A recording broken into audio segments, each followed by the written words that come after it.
informasi hari ini, siang ini ya, kami tadi ke lantai 4. Luar biasa, cukup baik penyidiknya.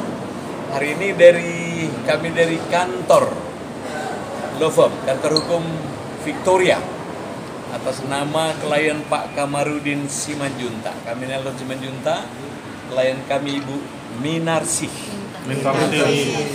Ibu Mintarsi, Dokter Mintarsi. Biarkan yang punya nama yang jelaskan namanya.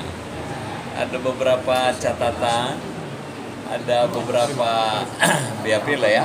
Dari LP kami ada nomor 126127 yang perlu dilengkapi lagi dan data-data yang paling valid.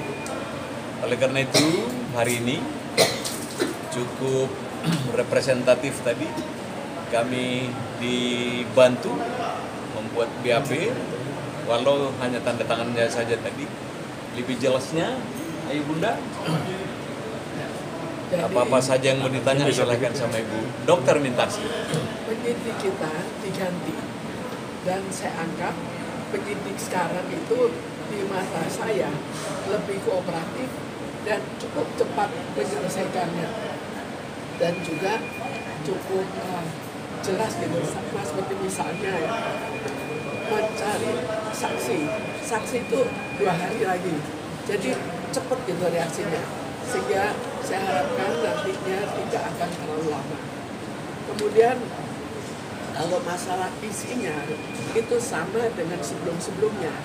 Isinya adalah sudah seringkali saya kemukakan sebagai pengurus, tapi harta saya yang diambil, padahal saya hanya keluar sebagai direksi.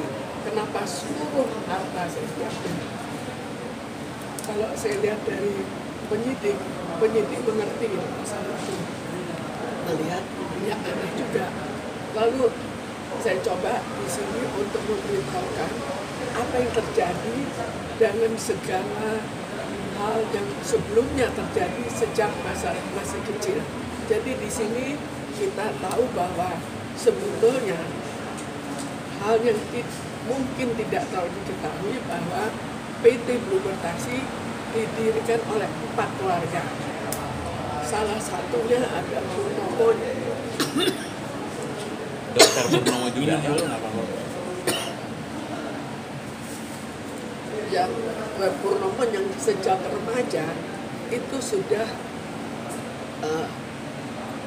masuk ditahan di Polsek dan Polres, dan yang anehnya lagi beliau itu bangga sekali. Jadi biasanya orang bangga seperti preman itu, kalau dia melakukan suatu tindakan preman, dia akan bangga sekali. Sekarang kita lihat dari segi pengusaha-pengusaha yang membentuk PT Bluebird Taxi.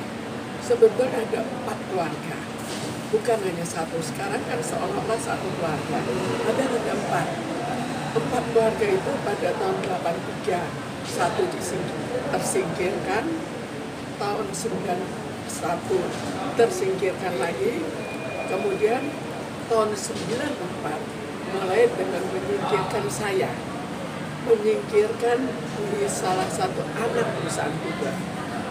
Itu tahun 94 dan dilakukan dengan cara yang sama. Saya tidak dilibatkan, kemudian harta saya hilang. Dan ini sudah saya gugat dan saya memenangkan gugatannya. Jadi akhirnya harta saya kembali, tapi jelas saya rugi karena harta kembali, tapi persoalan sudah ricu. Kalau ricu jelas saya jual hanya 1/4 harga, yang daripada nggak ada apa-apa.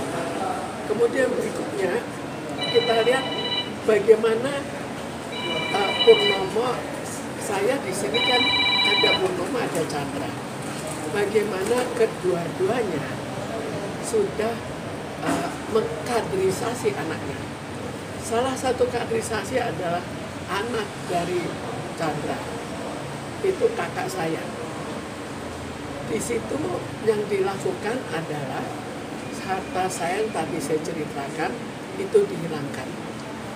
Kemudian setelah itu dilanjutkan dengan saham warisan saya dihilangkan lagi. Jadi begitu ibu saya meninggal, terjadi beberapa kejadian. Pemegang saham lain itu mengalami kekerasan fisik, padahal dia usianya sudah 74 tahun. Dan anaknya anak wanita. Kemudian dilanjutkan dengan saya.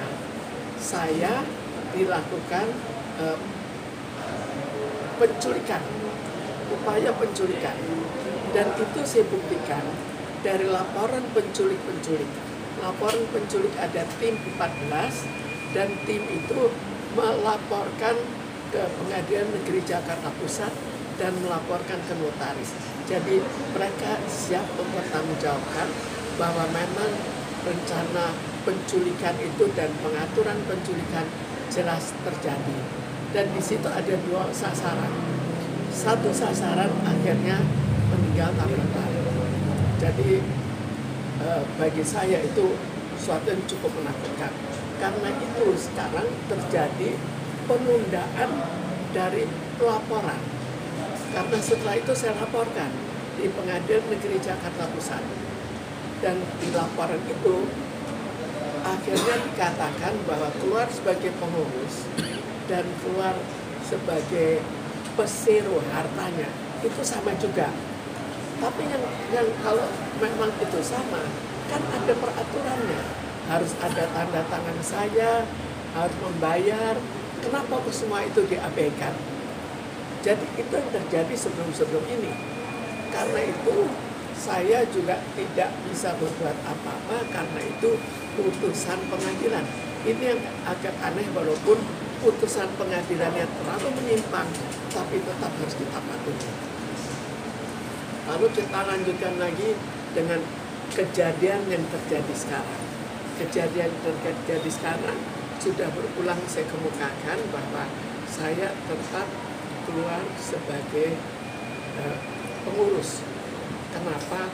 Seluruh harta saya dihilangkan. Itu yang jadi persoalan utama, itu yang saya laporkan di sini. Tapi dari pihak kakak saya dan adik saya tetap berlanjut untuk melakukan hal-hal yang sifatnya pengkaderisasi anak-anaknya. Ada pengkaderisasi misalnya dalam hubungannya dengan tanah. Tanah saya itu tiba-tiba dilaporkan ke BPN sebagai sita jaminan. Padahal sama sekali berdasar putusan pengadilan, padahal tidak pernah ada. Dan risiko yang terjadi adalah jika 5 tahun saya belum berhasil untuk mengetahuinya, maka bisa-bisa itu hilang. Itu yang terjadi. Jadi kalau dilihat itu dari anaknya Purnomo, jadi kaderisasi untuk melakukan penggelapan itu tetap berjalan terus. Dan ini yang sekarang saya hadapi, bahwa di samping saya membuka kaderisasi untuk melakukan penggelapan saham saya tetap berjalan.